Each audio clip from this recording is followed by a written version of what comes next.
Hi there. As you know, in the summers we like to go to Alabama to visit the grand folks. We would spend several weeks in Camp Hill visiting Grandma Rogers, and then we would drive over to Daviston to visit Grandpa Crowley and Grandma Lois. Now, I used to love making that trip because it was down a winding two-lane road, and I just really liked the drive. It was about 30 miles. But the thing I liked the most is we went to this place, we had to go by this place called Horseshoe Bend. Now at Horseshoe Bend, there was a river there. I think it's the Tallapoosa River. And it's a pretty wide river. And to cross that river, you had to drive across one of the longest covered bridges in the United States. And it was this dilapidated, old, weathered-looking thing. It wasn't arched or anything like that. It was flat, and it had a tin roof, and you'd drive into it.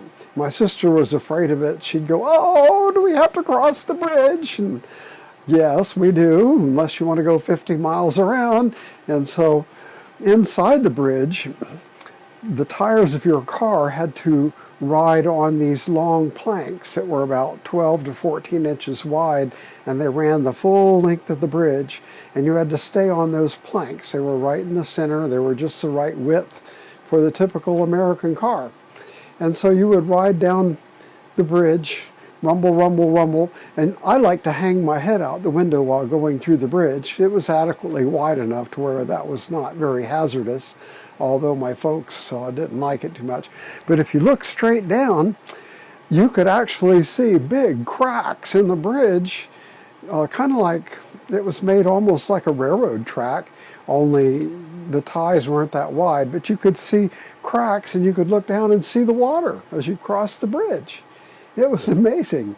And that bridge lasted for years and years and years, and finally, I think it was in 1963 or 64, they finally replaced it with a modern bridge. And now when you go to Horseshoe Bend, there's a national park there, Horseshoe Bend National Park. And that national park, if I remember correctly, is where Andrew Jackson had a big battle with the Creek Indians and defeated the Creek Indians. And we actually went to that park to look it all over.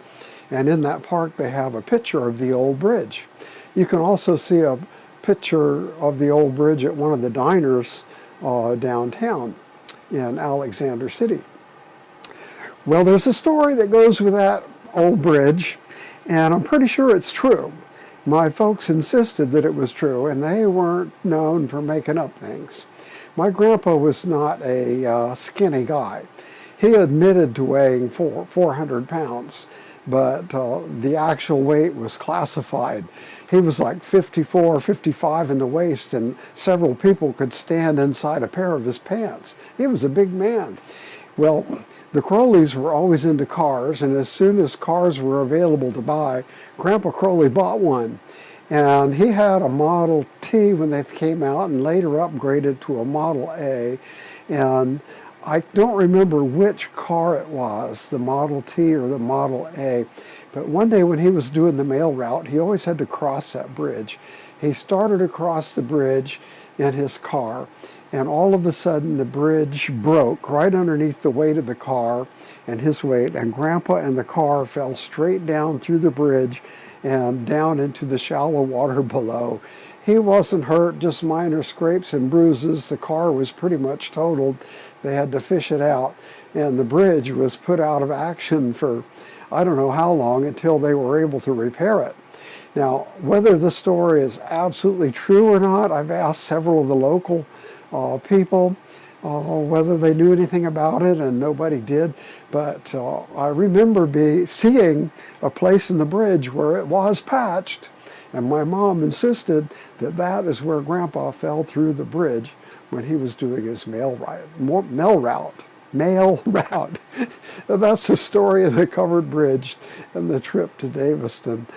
I kind of love to tell it. I've never seen another covered bridge quite like that one. There's one in Oregon, that we've gone to a couple of times, but it's short and it's very well maintained, and you don't have to cross it. You have to go there on purpose, and it leads to some private land. And there's a few others around. You can Google covered bridges, but you'll never see one quite like the covered bridge at Horseshoe Bend in between Camp Hill and Daviston.